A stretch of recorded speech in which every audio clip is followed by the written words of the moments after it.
Hi good morning. അപ്പൊ നമുക്ക് ഇന്നൊരു ബീൻസ് മെഴുക്ക് വരട്ടി ഉണ്ടാക്കിയാലോ. നമ്മൾ സാധാരണ ഉണ്ടാക്കുന്ന ബീൻസ് മെഴുക്ക് വരട്ടി അല്ല, സാധാരണയിൽ നിന്ന് കുറച്ച് വ്യത്യസ്തമായിട്ട് തേങ്ങാക്കൊത്തൊക്കെ ചേർത്ത് കുറച്ച് വ്യത്യസ്തമായ രീതിയിൽ ഒരു അടിപൊളി ബീൻസ് മെഴുക്ക് വരട്ടി ഉണ്ടാക്കാം. നിങ്ങൾ ഇങ്ങനെ ബീൻസ് മെഴുക്ക് വരട്ടി ഉണ്ടാക്കിയിട്ടില്ലെങ്കിൽ ഉറപ്പായിട്ടും ട്രൈ ചെയ്യൂ, നന്നായിട്ട് ഇഷ്ടപ്പെടും. അപ്പൊ നമുക്ക് എങ്ങനെയാണ് ബീൻസ് മെഴുക്ക് വരട്ടി തയ്യാറാക്കുന്നതെന്ന് നോക്കാം. നമുക്ക് നമ്മുടെ ഇൻഗ്രീഡിയൻസ് നോക്കാം. ഞാനിപ്പോ ഒരു 150 ഗ്രാം ബീൻസ് എടുത്തിട്ടുണ്ട് കേട്ടോ. ഈ ഒരു കളറിലെ ബീൻസ് ആയാലും സാധാരണ നമുക്ക് കിട്ടുന്ന ബീൻസ് ആയാലും കുഴപ്പമില്ല, ഏത് ബീൻസ് ആയാലും കുഴപ്പമില്ല, മൂപ്പ് കൂടാത്ത ബീൻസ് ആയിരിക്കണം. ഇതിലേക്ക് നമുക്ക് സവോളയും എടുക്കാം, ഉള്ളി എടുക്കാം. ഉള്ളി എടുക്കുകയാണെങ്കിൽ കൂടുതൽ ടേസ്റ്റ് ആയിരിക്കും. സവോള എടുക്കുകയാണെങ്കിൽ ഒരു സവോളയുടെ പകുതി, വലിയ സവോളയുടെ ആണെങ്കിൽ പകുതി എടുക്കുക, ചെറിയ സവോള ആണെങ്കിൽ മുഴുവൻ എടുക്കാം. ഉള്ളി എടുക്കുകയാണെങ്കിൽ വലിയ ഉള്ളിയാണെങ്കിൽ ഒരു 10 എണ്ണം എടുക്കുക, ചെറിയ ഉള്ളിയാണെങ്കിൽ ഒരു 20 എണ്ണം എടുക്കുക. ഞാനിപ്പോൾ ഒരു 20 ഉള്ളി എടുത്തിട്ടുണ്ട്. പച്ചമുളക് എരിവുള്ളതാണെങ്കിൽ 2 എണ്ണം എടുക്കുക, എരിവ് കുറഞ്ഞതാണെങ്കിൽ 4 or 5 എടുക്കുക. അത് നമ്മുടെ എരിവ് അനുസരിച്ച്. എന്താണെന്ന് വെച്ചാൽ നമ്മളിതിൽ ചില്ലി ഫ്ലേക്സ് ചേർക്കുന്നുണ്ട്, മുളക് പൊടി ചേർക്കുന്നുണ്ട്, അങ്ങനെ കുറച്ച് സ്പൈസി ആയിട്ടാണ് ചെയ്യുന്നത്. അപ്പോൾ അതൊക്കെ നിങ്ങളുടെ ടേസ്റ്റ് അനുസരിച്ച് പച്ചമുളകിന്റെ എണ്ണമൊക്കെ വ്യത്യാസം വരുത്തുക. പിന്നെ വേണ്ടത് തേങ്ങാക്കൊത്താണ്. ഞാനിപ്പോൾ കുറച്ച് തേങ്ങാക്കൊത്ത്, ഒരു 2 റൗണ്ട് തേങ്ങാക്കൊത്ത് ഇതുപോലെ ചെറിയ പീസുകളായിട്ട് കട്ട് ചെയ്ത് വെച്ചിട്ടുണ്ട്. ഒരുപാട് വലിയ പീസുകളായിട്ട് കട്ട് ചെയ്യണ്ട. അപ്പൊ നമുക്ക് ആദ്യം ബീൻസ് ഒന്ന് കട്ട് ചെയ്തെടുക്കണം. ബീൻസ് കട്ട് ചെയ്യുന്നത് എങ്ങനെയാന്ന് വെച്ചാല്, സാധാരണ നമ്മൾ ബീൻസ് കട്ട് ചെയ്യുന്ന രീതിയിലല്ല ഈ ഒരു ബീൻസ് മെഴുക്കുവരട്ടിക്ക് ബീൻസ് കട്ട് ചെയ്യുന്നത്. നമ്മൾ ഈ ഒരു ബീൻസിനെ നടുവേ ഒന്ന് പിളർന്നെടുക്കുക. നിങ്ങൾക്ക് നിങ്ങളുടേതായ രീതിയിൽ ബീൻസ് കട്ട് ചെയ്യാം. ഞാനിപ്പോൾ നടുവേ ഒന്ന് പിളർന്നെടുത്ത് 2ആയിട്ട് ഇതുപോലെ കട്ട് ചെയ്യുന്നുണ്ട്. ഇനി ഇത് ഞാനൊരു ബൗളിലേക്ക് കട്ട് ചെയ്തിടാൻ പോവാണ്. ഇപ്പൊ നിങ്ങളെ കാണിക്കാൻ വേണ്ടി മാത്രം ഞാനൊരു ബൗൾ എടുത്ത് വെച്ചിട്ടുണ്ട് കേട്ടോ. ഞാൻ വേറെ ചോപ്പിംഗ് ബോർഡിൽ വെച്ചിട്ടാണ് കട്ട് ചെയ്യാൻ പോകുന്നത്. അപ്പൊ ബീൻസിന്റെ കുരുവൊക്കെ കളയണ്ട, ഇളയ ബീൻസ് ആണെങ്കിൽ നല്ലതാണ്. ഇനി ആ പിളർന്ന ബീൻസ് നമുക്ക് നമ്മുടെ തേങ്ങാക്കൊത്തിന്റെ വലിപ്പത്തിൽ ഇങ്ങനെ കട്ട് ചെയ്തെടുക്കാം. തീരെ ചെറുതായിട്ട് കട്ട് ചെയ്യണ്ട, കുറച്ച് വലിപ്പത്തിൽ തന്നെ ഇതുപോലെ കട്ട് ചെയ്യാം കേട്ടോ. കണ്ടോ, ഈ ഒരു വലിപ്പത്തിലാണ് നമ്മൾ ബീൻസ് കട്ട് ചെയ്യാൻ പോകുന്നത്. 2ആയിട്ട് പിളർന്നിട്ട് ഇതുപോലെ കട്ട് ചെയ്തെടുക്കുക. ഇതുപോലെ മുഴുവൻ ബീൻസും കട്ട് ചെയ്തെടുക്കുക ആദ്യം. അതിനുശേഷം നമുക്ക് മെഴുക്ക് വരട്ടി ഉണ്ടാക്കാം. അപ്പൊ നമ്മൾ നമ്മുടെ ബീൻസ് മുഴുവൻ കട്ട് ചെയ്തിട്ടുണ്ട്. ഉള്ളി ഇതാ ഇതുപോലെ 2ആയിട്ട് നീളത്തിൽ കട്ട് ചെയ്തിട്ടുണ്ട്. വലിയ ഉള്ളിയാണെങ്കിൽ നീളത്തിൽ 4ആയിട്ട് കട്ട് ചെയ്യുക, അത്രേ ഉള്ളൂ. പച്ചമുളക് ഒന്ന് സ്പ്ലിറ്റ് ചെയ്തെടുത്തിട്ടുണ്ട്. ഇനി നമുക്ക് മെഴുക്ക് വരട്ടി ഉണ്ടാക്കാൻ തുടങ്ങാം. അപ്പൊ നമ്മൾ മെഴുക്ക് വരട്ടി ഉണ്ടാക്കാനായിട്ട് ഒരു പാൻ വെച്ചിട്ടുണ്ട്. പാനിലേക്ക് ഞാൻ ആദ്യം ചേർക്കുന്നത് കടുകാണ്. ഒരു 1/2 ടീസ്പൂൺ കടുക് ചേർക്കുക. കടുക് ഒന്ന് പൊട്ടി തുടങ്ങട്ടെ. കടുക് പൊട്ടി കഴിയുമ്പോൾ നമ്മൾ അടുത്തതായിട്ട് ചേർക്കുന്നത് നമ്മൾ ചെറുതായിട്ട് കട്ട് ചെയ്ത് വെച്ചിരിക്കുന്ന തേങ്ങാക്കൊത്ത്. ഇനി തേങ്ങാക്കൊത്ത് ചെറുതായിട്ടൊന്ന് കളർ ചേഞ്ച് ആയി വരുന്നത് വരെ നമ്മളൊന്ന് ഇളക്കി കൊടുക്കുക. ഒരുപാട് കളർ ചേഞ്ച് ആയി വരണ്ട. നമ്മുടെ ബീൻസിന്റെയും ഉള്ളിയുടെയും ഒക്കെ കൂടെ ചേർന്നിട്ട് തേങ്ങാക്കൊത്ത് കളർ ചേഞ്ച് ആയി വന്നോളും. അപ്പോൾ ഒന്ന് ചെറുതായിട്ട് കളർ ചേഞ്ച് ആയി വരുന്നത് വരെ ഇളക്കി കൊടുക്കുക. പിന്നെ ഇതിലേക്ക് ഒരു മെയിൻ ഇൻഗ്രീഡിയന്റ് വേണം, കുറച്ചധികം കറിവേപ്പില. അതും കൂടി നമ്മളൊന്ന് അടുപ്പിച്ച് വെക്കണം കേട്ടോ. അപ്പൊ തേങ്ങാക്കൊത്ത് ഒന്ന് കുക്കായി വരട്ടെ. ഒരു 1 മിനിറ്റിൽ മേലെ സമയം എടുക്കും തേങ്ങാക്കൊത്ത് ഒന്ന് കളർ ചേഞ്ച് ആയി തുടങ്ങാൻ. വല്ലാതെ ബ്രൗൺ ആയി പോകണ്ട, കുറച്ചൊന്ന് ബ്രൗൺ ആയി വരട്ടെ. അപ്പൊ ഞാനൊന്ന് ഇളക്കി കൊടുത്തുകൊണ്ടിരിക്കട്ടെ കേട്ടോ. അപ്പൊ നമ്മുടെ തേങ്ങാക്കൊത്തിന്റെ കളറൊക്കെ ചെറുതായിട്ടൊന്ന് ചേഞ്ച് ആയി തുടങ്ങിയിട്ടുണ്ട്. ഈ സമയത്ത് നമുക്ക് ഉള്ളി അല്ലെങ്കിൽ സവോളയാണെങ്കിൽ നമ്മൾ തിന്നായിട്ട് കട്ട് ചെയ്യേണ്ട, കുറച്ച് തിക്കായിട്ട് കട്ട് ചെയ്യാം കേട്ടോ.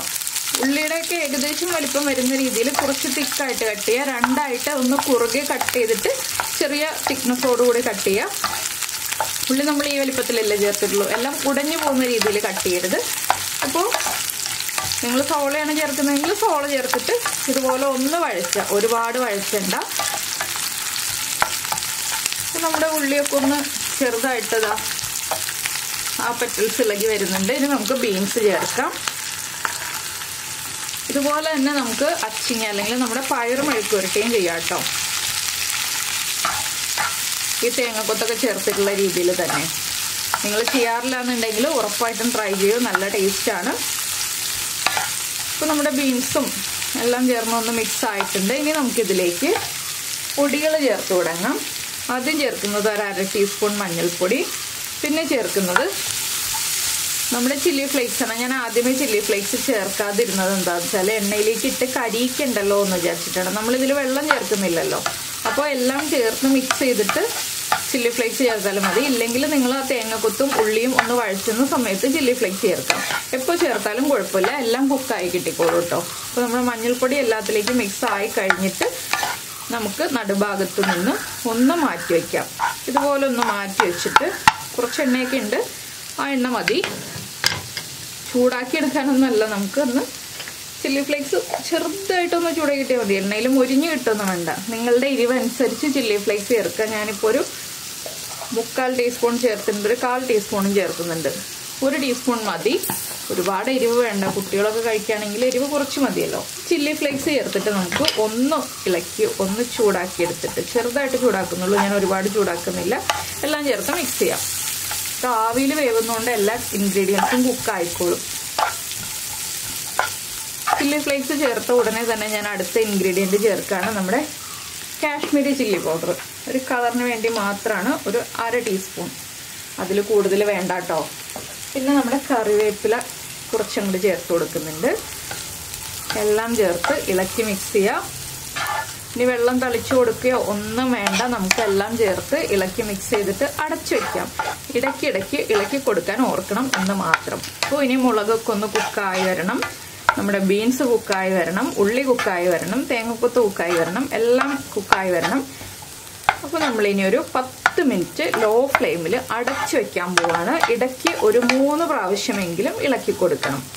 ഈ പൊടികളൊക്കെ കരിഞ്ഞു പോകരുതല്ലോ, അതിന് വേണ്ടിയിട്ടാണ്. പിന്നെ ബീൻസിൽ നിന്ന് കുറച്ച് വെള്ളമൊക്കെ വരും. വെള്ളം വരുന്നില്ല എന്നുണ്ടെങ്കിൽ നിങ്ങൾ 1 ടീസ്പൂൺ വെള്ളം തളിച്ചു കൊടുത്തോളൂ. വെള്ളം വരുന്നുണ്ടെന്നുണ്ടെങ്കിൽ വെള്ളം തളിച്ചു കൊടുക്കേണ്ട ആവശ്യമില്ല. അപ്പോൾ ഞാനിതൊന്ന് അടച്ചു വയ്ക്കട്ടെ. എല്ലാം ഇതുപോലെ ഒരുമിച്ചാക്കിയിട്ട് അടച്ചു വെക്കുക കേട്ടോ. ഇങ്ങനെ നമ്മൾ പറയില്ലേ തട്ടിപ്പൊത്തി വെക്കുക എന്നൊക്കെ പറയില്ലേ, അതുപോലെ ഇങ്ങനെ ആക്കി വെച്ചിട്ട് അടച്ചു വെക്കുക. ലോ ഫ്ലെയിം ആയിരിക്കണം, ചെറിയ ബർണർ ആയിരിക്കണം, അത് പ്രത്യേകം ശ്രദ്ധിക്കുക. നമ്മുടെ ബീൻസ് ഇപ്പോൾ അടച്ചു വെച്ചിട്ട് ഒരു 3 മിനിറ്റ് ആയി. ഇത് കണ്ടോ, ചെറുതായിട്ട് ബീൻസിന്റെ ആ സൈഡിൽ നിന്നൊക്കെ വെള്ളം വന്നു തുടങ്ങുന്നുണ്ട്, എണ്ണയുണ്ട്. ഇതിലേക്ക് നമ്മൾ ഉപ്പ് ചേർത്തിട്ടില്ല കേട്ടോ. അപ്പൊ ബീൻസ് ഒന്ന് കുക്കായി തുടങ്ങുമ്പോഴാണ് നമ്മൾ ഉപ്പ് ചേർക്കുന്നത്. ഇനി ബീൻസിനും എല്ലാ ഇൻഗ്രീഡിയൻസിനും, നമ്മുടെ തേങ്ങാക്കൊത്തിനും ഉള്ളിക്കും ഒക്കെ ആവശ്യമായിട്ടുള്ള ഉപ്പ് നമുക്ക് ചേർത്ത് കൊടുക്കാം. ലാസ്റ്റ് ആണെങ്കിലും കുറച്ച് ഉപ്പും കൂടി ചേർത്ത് കൊടുക്കാം കേട്ടോ, ഉപ്പ് ചെക്ക് ചെയ്തിട്ട് കുറവാണെങ്കിൽ. ഇപ്പോൾ ഞാൻ കുറച്ച് ഉപ്പ് ചേർത്ത് കൊടുക്കുന്നുണ്ട്. ഉപ്പ് ചേർത്ത് നന്നായിട്ട് ഇളക്കിയതിന് ശേഷം വീണ്ടും നമ്മളൊന്ന് ആദ്യം ചെയ്തതുപോലെ തന്നെ എല്ലാം ഒരുമിച്ചാക്കിയിട്ട് അടച്ചു വെക്കുക. ലാസ്റ്റ് നമ്മളൊരു 10 മിനിറ്റ് അടച്ചു വെച്ച് കഴിയുമ്പോൾ ഈ ബീൻസിന്റെ കളറൊക്കെ മാറി വരും. പിന്നെ നിങ്ങൾക്ക് നന്നായിട്ട് കുഴഞ്ഞിരിക്കുന്ന മെഴുക്കുവരട്ടി ഇഷ്ടമല്ല എന്നുണ്ടെങ്കിൽ, ഇതുപോലെ വിട്ട് നിൽക്കുന്ന ബീൻസ് മെഴുക്കുവരട്ടിയാണ് ഇഷ്ടം എന്നുണ്ടെങ്കിൽ, ഈ 10 മിനിറ്റ് എന്നുള്ളത് ഒരു 5 മിനിറ്റ് അടച്ചു വെച്ചിട്ട് പിന്നെ തുറന്നു വെച്ച് തന്നെ കുക്ക് ചെയ്യാം. കുറച്ച് കുഴഞ്ഞിരിക്കുന്ന മെഴുക്കുവരട്ടിയാണ് ഇഷ്ടം എന്നുണ്ടെങ്കിൽ 10 മിനിറ്റ് തന്നെ അടച്ചു വെക്കാം കേട്ടോ. അതൊക്കെ നമ്മുടെ ചോയ്സാണ്. ഇപ്പൊ തന്നെ അത്യാവശ്യം സ്പൈസി ആണ് കേട്ടോ ഈ ഒരു മെഴുക്കുവരട്ടി. ചോറിന്റെ കൂടെ നല്ലൊരു കോമ്പിനേഷനാണ്, കഞ്ഞിയുടെ കൂടെയും വളരെ നല്ല കോമ്പിനേഷനാണ്. അപ്പോൾ ഇതുപോലെ ബീൻസ് മെഴുക്കുവരട്ടി ഉണ്ടാക്കിയിട്ടില്ലെങ്കിൽ ഉറപ്പായിട്ടും ട്രൈ ചെയ്യൂ, നന്നായിട്ട് ഇഷ്ടപ്പെടും. അപ്പോൾ എല്ലാവരും ട്രൈ ചെയ്ത് നോക്കുക, ഫീഡ്ബാക്കൊക്കെ അറിയിക്കുക. ഇഷ്ടമായി കഴിഞ്ഞാൽ ലൈക്ക് ചെയ്യുക. ഇനി ഞാനിതൊന്ന് അടച്ചു വെക്കട്ടെ. ഇനി നമുക്ക് 10 മിനിറ്റ് കഴിയുമ്പോൾ ബീൻസിന്റെ കളറൊക്കെ എങ്ങനെയുണ്ടെന്ന് കാണാം. അപ്പോൾ നമ്മൾ നമ്മുടെ ബീൻസ് മെഴുക്കുവരട്ടി അടച്ചു വെച്ചിട്ട് ഒരു 10 മിനിറ്റ് ആയി. ഇത് കണ്ടോ, ബീൻസൊക്കെ ഒന്ന് കുഴഞ്ഞ് വെന്ത് കറക്റ്റായി വന്നിട്ടുണ്ട്. ഉപ്പ് ചെക്ക് ചെയ്യുക, ഉപ്പ് കുറവാണെന്നുണ്ടെങ്കിൽ ഉപ്പ് ചേർക്കുക. എനിക്ക് ഈ ഒരു പാകത്തിൽ വെന്താൽ മതി കേട്ടോ. ഇതിലും കുഴയണം എന്നുണ്ടെങ്കിൽ ഒരു 2-3 മിനിറ്റും കൂടി നിങ്ങൾ അടച്ചു വയ്ക്കുക. ബീൻസൊക്കെ കുക്കായിട്ടുണ്ട്, നന്നായിട്ട് കുക്കായിട്ടുണ്ട്. കണ്ടോ, മുറിഞ്ഞ് വരുന്നുണ്ട്. ഇത്രയും മതി നമുക്ക്. ഉള്ളിയും തേങ്ങക്കൊത്തും എല്ലാം പെർഫെക്റ്റ് ആയിട്ട് കുക്കായിട്ടുണ്ട്. അപ്പോൾ വളരെ ഈസി അല്ലേ ഈ ഒരു മെഴുക്കുവരട്ടി ഉണ്ടാക്കാൻ. എന്തായാലും എല്ലാവരും ട്രൈ ചെയ്യുമല്ലോ. ഇഷ്ടമായിട്ടുണ്ടെങ്കിൽ ഒന്ന് കമന്റ് ചെയ്യാൻ മറന്നു പോരുത് കേട്ടോ. അതുപോലെ തന്നെ ലൈക്ക് ചെയ്യാനും മറന്നുപോയില്ലല്ലോ. പിന്നെ നമ്മുടെ വീഡിയോ ആദ്യമായിട്ട് കാണുകയാണെങ്കിൽ, നമ്മുടെ റെസിപ്പി ഇഷ്ടമായി എന്നുണ്ടെങ്കിൽ ചാനൽ സബ്സ്ക്രൈബ് ചെയ്തിട്ടില്ലെങ്കിൽ ഒന്ന് സബ്സ്ക്രൈബ് ചെയ്ത് സപ്പോർട്ട് ചെയ്യണേ. സബ്സ്ക്രൈബ് ചെയ്യുന്നതിന് ഈ വീഡിയോയുടെ താഴെയുള്ള റെഡ് സബ്സ്ക്രൈബ് ബട്ടൺ ഒന്ന് ക്ലിക്ക് ചെയ്യുക. ആൻഡ് റൈറ്റ് സൈഡിലുള്ള ബെല്ലൈക്കനും ക്ലിക്ക് ചെയ്യുക. അപ്പോൾ ഓൾ എന്ന് പറഞ്ഞിട്ടൊരു ഓപ്ഷൻ കാണാം. ആ ഓളും കൂടി പ്രസ് ചെയ്തിട്ടുണ്ടെങ്കിൽ ഞാൻ എപ്പോഴും വീഡിയോ അപ്ലോഡ് ചെയ്യുമ്പോൾ നിങ്ങൾക്ക് നോട്ടിഫിക്കേഷൻ വരും. അപ്പോൾ ഞാൻ എന്താ ലാസ്റ്റ് ഒരു 5-6 ഇതിൽ കറിവേപ്പിലയും കൂടി വെറുതെ ഇട്ട് കൊടുക്കുകയാണ്. ഇത്രയേ ഉള്ളൂ നമ്മുടെ പരിപാടി. അപ്പോൾ നമുക്ക് നമ്മുടെ അടുത്ത റെസിപ്പിയുമായിട്ട് അടുത്ത ദിവസം വീണ്ടും കാണാം.